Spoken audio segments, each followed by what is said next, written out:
Hello everyone and welcome back to TowerGate.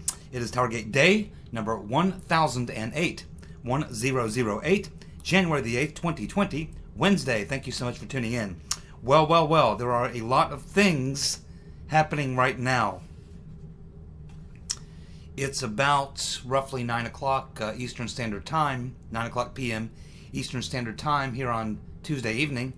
And of course, news reports are saying that the Iranians have launched missile attacks inside of Iraq at an Air Force base where there are U.S. and British military troops stationed. So still more details coming in, and I'll get to that in just a moment. But that's where we are as I'm beginning this video tonight. But before I get to that, which I will in just a moment, I want to pose a question. And it's something I've been thinking about for really quite a long time. I don't know if I've ever talked about it in this way before, but my question would be, let me preface it first by saying, okay, with it, we know that Joseph Mifsud was with Gianni Patella in Philadelphia at the DNC convention in it was in July of 2016. Keep in mind, Patella is a very close friend of Mifsud. He's a member of the EU Parliament. He is affiliated with the London Centre and Link University, and he describes Mifsud as a dear friend. Patella made a lot of news back in the summer of 2016 when he showed up at the Democratic National Convention and made a speech where he strongly endorsed Hillary and suggested that Trump would be bad for the world, bad for Italy, bad for Europe, you know, the whole nine yards. So he really came down on Trump while in support of Hillary. It was during his visit to Philadelphia to the DNC convention, we're talking about Gianni Patella, and he was in his group was Joseph Mifsud. And that is where that dinner occurred. And so the week of that convention, I think, was what, I think it was the 13th or 14th through the 18th. So it would have been somewhere in that 3 or 4 day period of time that this dinner would have occurred with Patella, Mifsud, a couple other people in his group, and the rotten Reverend Clinton. Now, we know, of course, that Patella also did some tweeting and did some interviews, and so there are photos of him talking to Bill Clinton, photos of him talking to Madeleine Albright, photos of him talking to various other Democrats at the DNC convention. So this would have been in July, about the middle of July of 2016, just about the same time that Christopher Steele is putting out giving his first meeting to the FBI agent over in Rome, Michael Gaeta. And it's just about 2 months, almost exactly 2 months after Mifsud is alleged to have told Papadopoulos about the Russians having dirt on the rotten Reverend Clinton.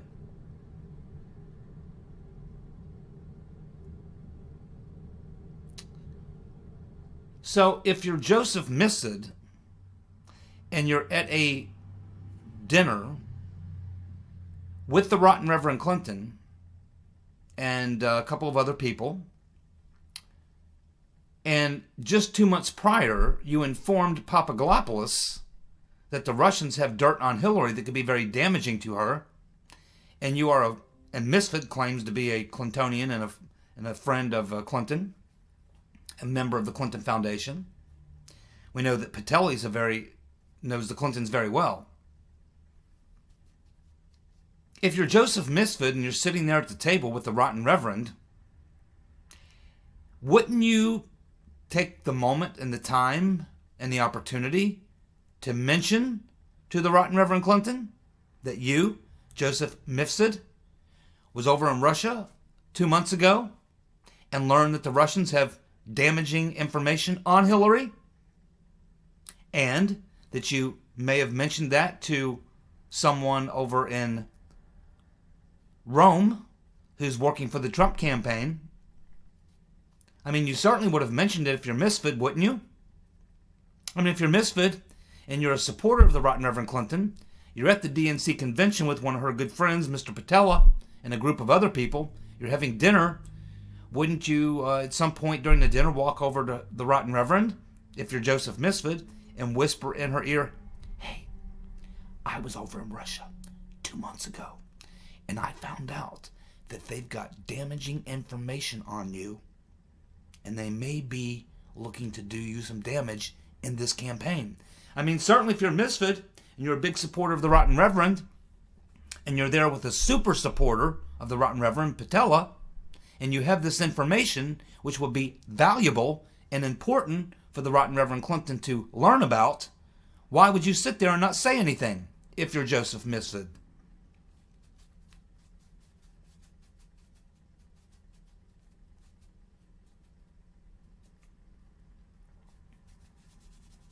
Why would you sit there if you're Joseph Mifsud at the table with the Right Reverend Clinton after just learning 2 months prior that the Russians have dirt on her that they're going to possibly drop on her and use to do her harm, and you're her friend?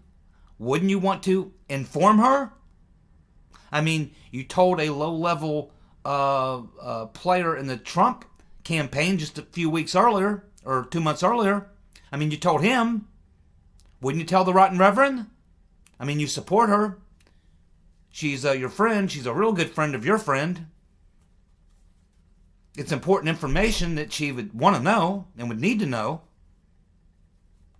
Do you think Mifsud told the Right Reverend at that dinner that the Russians had damaging information on her? If not, why not? Doesn't it seem the logical thing to do? Isn't that what you would do? It's certainly what I would do. If I'm sitting there at the table and I got the Right Reverend Clinton at the table and I'm there with my good friend, Mr. Patella, and we're there to support Hillary at the DNC convention, and I've got this information that's very important information, that the Russians have damaging information, of course I would tell her.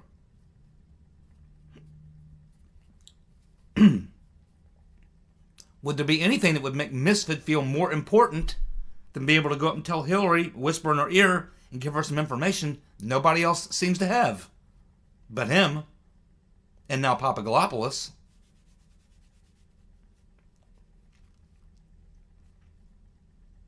Just a thought, just a question.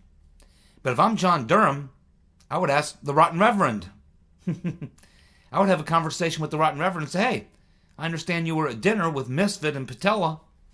They came over here to support you in the election in 2016, attended the DNC convention. We understand you had dinner. Did Mifsud say anything to you about the Russians having damaging information on you?" Just curious. Let's also remember that Mifsud also attended a conference in 2009 with Strobe Talbot, who served in Bill Clinton's administration, is a longtime, very close friend of the Clintons. His brother-in-law is Cody Shearer. He certainly knows Mifsud. And let's not forget, Papadopoulos' wife, Simona Mangianti, told her husband, Papadopoulos, that it was Patella who introduced her to Mifsud at the London Center in 2012. Pure coincidences, I'm sure. Maybe it's just that I have an overactive imagination. What do you think? You think I just have an overactive imagination? Anything's possible. But I'll tell you what's not possible is that Mifsud would sit there at the table with the Right Reverend Clinton having this information and not tell her. That doesn't seem possible to me. So, just popping that out there. Thought I'd see what you all think about it. If I were Durham, I'd be very curious about that.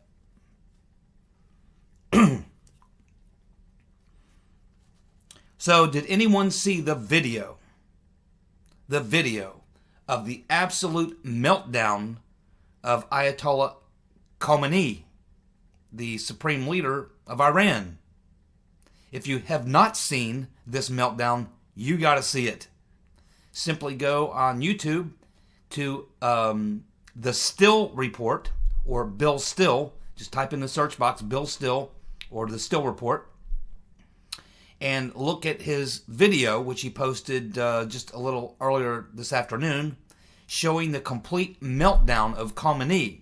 Now, he's sitting there in that big throne-type chair with the big stuff behind him, and he's speaking to, obviously, thousands and thousands of Iranians out in this public square, whatever you would call it, and he's reading a prayer, and he gets at some point through the prayer, and he just completely blows a fuse. He throws the thing in the air. He then starts flailing around with his arms, begins this uncontrollable crying, starts slamming his arms down onto his legs. Then he's just goes completely unglued, stands up, and he's screaming and crying, and I mean, I've never seen anything quite like it in my life.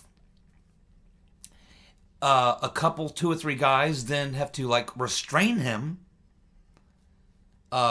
People around him try to restrain him. He gets so triggered that he can't even talk. At which point another guy comes up to the microphone and starts talking in a bunch of Persian language that you can't understand. And the whole time they're trying to restrain Khomeini, as he has just completely come absolutely unglued beyond belief. I've never seen anything like it. You talk about anger, man, this dude is pissed. So he's clearly not thinking clearly right now. But if you have not seen this video, it is a must-see. So you might want to go on over to YouTube, type in Bill Still or the Still Report, and watch it. It's only about a 5-minute video, and of course, Bill Still always does advertising and ahead of his content, so you have to maybe skip ahead about a minute. But you ought to go over and take a look at it. It's pretty extraordinary. So as I just mentioned a few minutes ago, we are getting reports now that there are missile attacks on a U.S. base, possibly more than one U.S. base in Iraq. It's an Air Force base. There have at this point been at least 30 missiles which have been fired into the base. There are both American and British troops stationed on that base. We're also getting reports that there are U.S. warplanes that are now departing from an air base in Turkey. I think I know what air base they're talking about. We're also heard this morning, of course we know that they have those B-1 bombers which stay at Diego Garcia, and I understand they have 6 of them, which each one of those B-1s carry, I believe, 80 2,000-pound bombs. We can assume that some of them are probably nuclear. Not suggesting we're going to launch a nuclear attack on Iran. I'm not suggesting that at all. But anyway, things are getting pretty hairy. And it's hard to say exactly where this is going to go. But if I were Trump's political advisor, I would tell him if there's any way he can avoid something like a major strike on Iran, that he might want to do it after 2020. If I was his political advisor, I'd tell him that. If I was his military advisor, I would tell him, if you're going to hit Iran, it can't be a bloody nose. It's going to have to be the TKO. It can't just wound them. It has to take them out. It can't just be a little hit or a medium-sized hit. It's got to be the knockout punch. If you're going to do it, you got to do the knockout punch. That's why I would wait till after 2020. don't know that time and circumstances are going to allow that, because things are getting pretty hairy pretty quickly. Sets up a lot of very interesting dynamics. For a major, massive military operation inside of Iran that would likely require a declaration of war, certainly you would want to have Congress authorize it or have a vote on it, and that puts you in some strange situation, doesn't it? Nancy Pelosi and the Democrats controlling the House of Representatives, are they going to vote to support or authorize a massive use of force in Iran? What would it take for Pelosi and the Democrats to pass such a measure in the House? What would Iran have to do to get that done?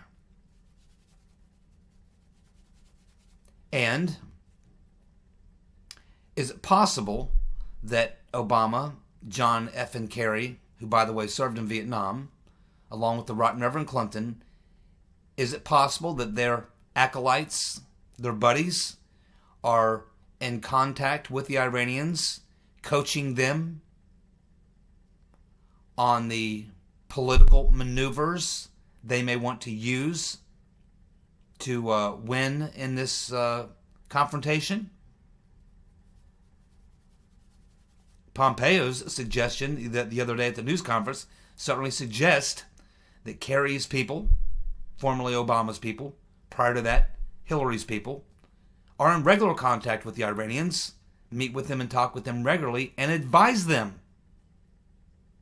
on how to game plan against Trump.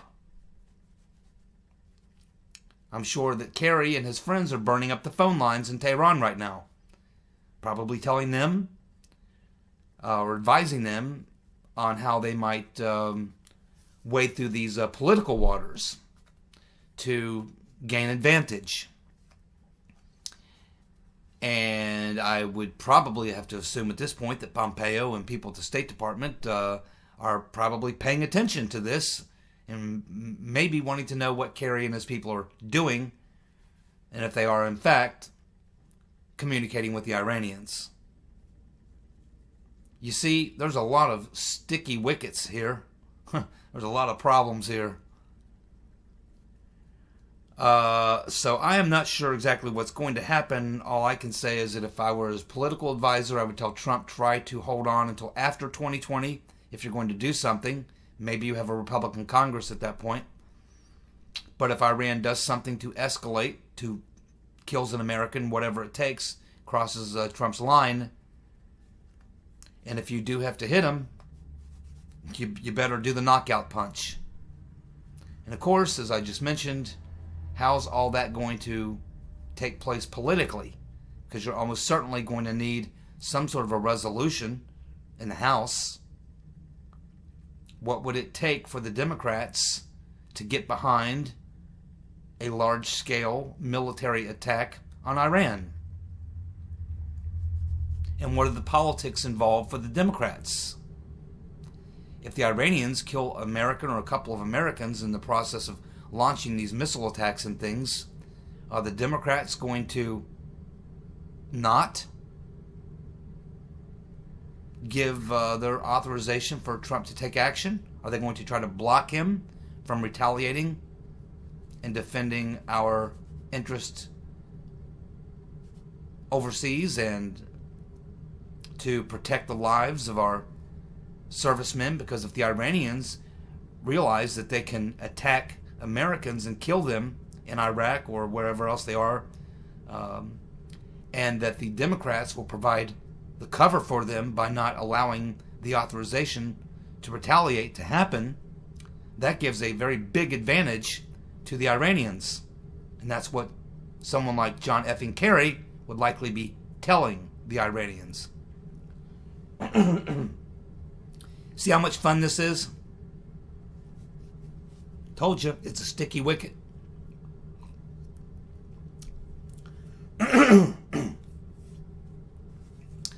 Trump's already got a battle plan. You can bet that the generals and the military defense establishment have a plan. probably got several of them. It's a matter of which one they go with and when they do it. I no longer think it's a matter of whether or not we're going to hit Iran during the Trump presidency. It's a question of at what point in the presidency. I do believe Trump will be reelected, although he has to be careful on this deal. This could definitely damage him if this does not work out right. But if he is reelected in 2020, the Iranians, unless something happens there with a regime change or something, a revolution or a counter-revolution, whatever you want to call it, Trump gets a second term, and the Iranians continue doing what they're doing. They don't change their ways. I would say they will not survive until 2024. In his second term, if not in his first term, he's probably going to drop the hammer. We'll continue to watch and see how things play out. Here's an update on what we talked about yesterday with Josh Hawley and his measure that he brought forth in the Senate yesterday, or on Monday, I should say. Josh Hawley is saying that Pelosi has until June the 12th, to bring the articles of impeachment to the Senate. And if those articles are not there by Sunday, January the 12th, the following day, January 13th, Monday, they are going to vote to dismiss the charges. At the same time, you have McConnell giving a press conference today saying that he now has the votes to impose all of the rules for the Senate trial, should there be a trial. And I don't think he needed any Democrat votes. He got all the Republican votes he needed. I'm guessing he got 51. Maybe he got 53, I don't know. Doesn't matter. He at least got what he needed. He says he didn't need any Democrat votes. He got the votes he needed to go ahead and put in place the rules for a Senate trial if it should happen. But I guess we'll find out. I guess we'll see what happens on January the 13th, whether or not Pelosi has brought over the articles of impeachment. And if she hasn't, we'll see whether or not they vote to dismiss. And if that vote takes place and it's a simple majority vote, it's probably over. Mitch McConnell may decide that he doesn't want to go that route and that he wants to go ahead and have a formal hearing, but it'll be based on the rules that he's laid out and the Republicans, which means they'll have opening arguments. The prosecution will argue, that would be the Democrats, will argue their case, and then Trump and his people will argue their defense. Then they will have a vote, and if that vote produces a simple majority, it will be over. If it does not produce a simple majority, then they would move on to calling witnesses. So that looks like the way things are shaping up there. We also have a report today that the Department of Justice has decided to recommend 0 to 6 months in jail for Michael Flynn, because they're saying, now before they said they weren't going to go for jail for Flynn, but now they're saying they do want jail for Flynn because he didn't assist them in their investigation and prosecution of the 3 individuals that they charged with crimes back about a month or so ago, and they wanted Flynn to assist them, and we have to assume at this point he did not, although Sidney Powell says he did assist them up until a certain point. When he advised them, he would no longer be assisting them.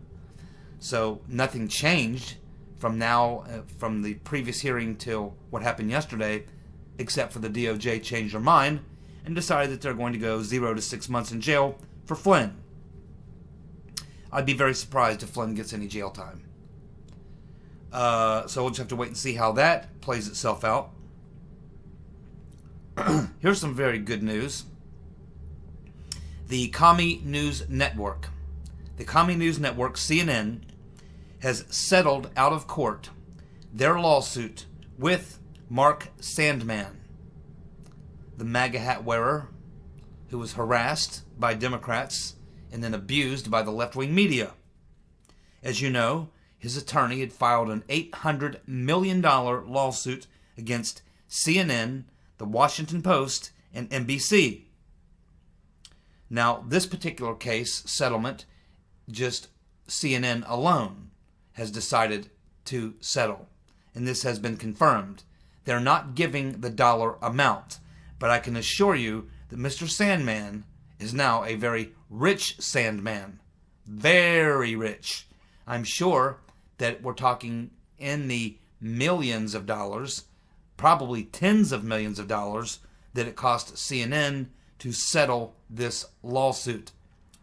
And the case with WAPO, the Washington Post, is in the legal process now. And that case is for $250 million. And of course, we haven't heard anything about the NBC case, but we assume it's also in some sort of a legal status. So of the $800 million that initially is being sought, we know that $250 million is still riding with the Washington Post. We don't know how much the settlement was with CNN, but we can assume that it was probably in the tens of millions of dollars that it cost the Common News Network for their vile attack on Nick Sandman. Hopefully, he'll get enough money from these three that maybe he can buy one of those networks and fix them. Wouldn't that be funny? Nick Sandman buys CNN. That's what I would do. Yeah, if I got even half of that $800 million, if I got $400 million, I'd buy CNN. They'd probably sell it to you too for a lot less than that. You'd own CNN and have money left over. Well, it looks like Devin Nunes says that the Republicans are investigating Michael Atkinson. Atkinson, who is, of course, the despicable intelligence community inspector general who allowed the rope-a-dope to go on to allow the fake whistleblower to file his report, despite the fact that the first time he filed it, he lied. Then he got to do it again. Atkinson allowed him to file it, even though it doesn't allow for secondhand or hearsay testimony, but he allowed it anyway.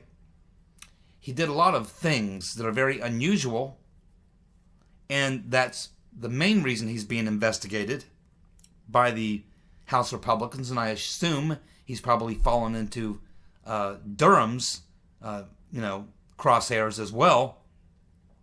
But let's not forget that Michael Atkinson, before he was the Inspector General of the intelligence community, he was the senior legal counsel to the Department of Justice National Security Division. He was the senior legal counsel to John Carlin and Mary McCord. And the three of them are the three top lawyers that would have been involved in lying to the FISA court, filing the false FISA against Carter Page, using FARA violations as political weapons, and of course, as I mentioned earlier, in his position as ICIG, being the guy who made possible the impeachment because he's the one who allowed the fake whistleblower to file his report. So yes, there's a lot to learn about Michael Atkinson. And hopefully it's not just the House Republicans looking into him. Hopefully he's on Durham's radar. This guy is dirty, dirty, dirty. Well, there was a pretty good video that popped up last night. It's the Rotten Reverend Clinton, the demonic buzzard. And the video is from an interview she did back on April the 21st of 2018. April 21st, 2018, where she says, "If I am president, I will attack Iran." The Rotten Reverend Clinton saying in an interview, "If I am president, I would attack Iran." Yep, that coming from the demonic buzzard, the "we came, we saw, he died" Reverend. Yep. Catherine Herridge.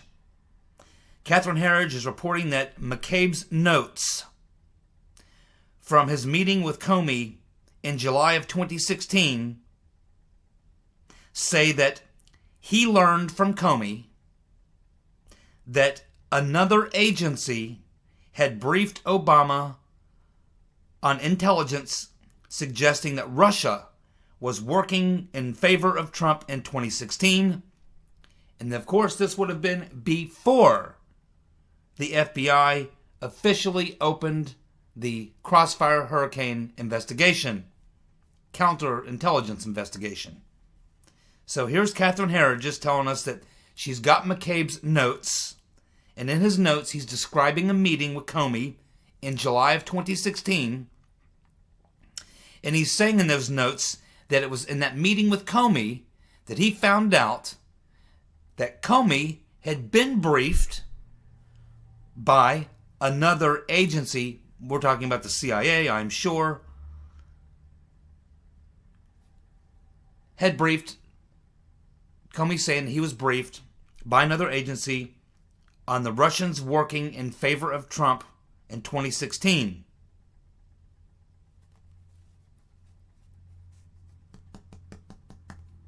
What do you think the intelligence was to support that?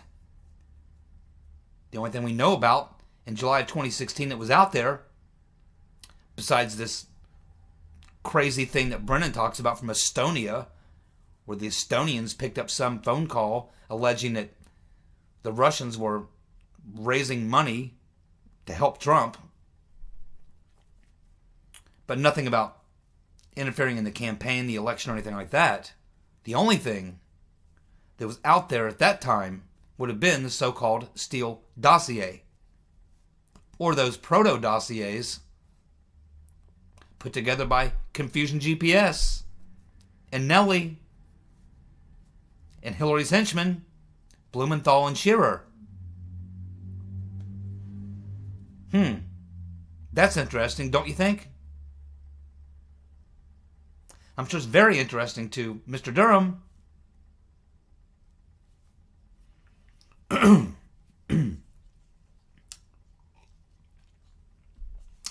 Catherine Herridge also reporting that, as it was stated in the Inspector General report by Huckleberry Horowitz, the Inspector General,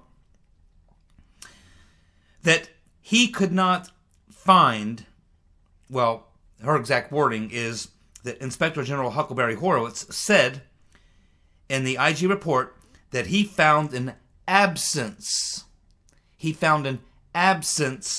of meeting minutes that would show specific details shared with Comey and McCabe about inaccuracies and omissions in the FISA applications. Yeah, that's very interesting too.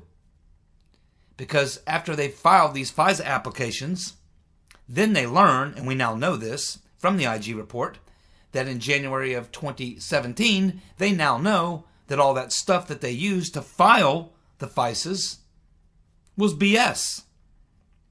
And they probably know at this point that there was a lot of inaccuracies and omissions that were used in filing the FISAs. But for some reason, Inspector General Huckleberry Horowitz says in the report that he found an absence of meeting notes. The meeting notes are missing. That's what that means. Excuse me. Well, this is some really cool news. Trump is going to hold a rally, I think January 28th. I'm not sure, 100% sure on the date, but I think it's at the end of January. Trump is going to hold a rally in New Jersey. Wow, they must think New Jersey's in play. It will be the first time that Trump has first time he's done a rally in New Jersey. And he's doing it in the district of Jeff Van Drew. I wonder if that was part of Trump's deal with Van Drew to get him to come over. Although I think he would switch parties anyway.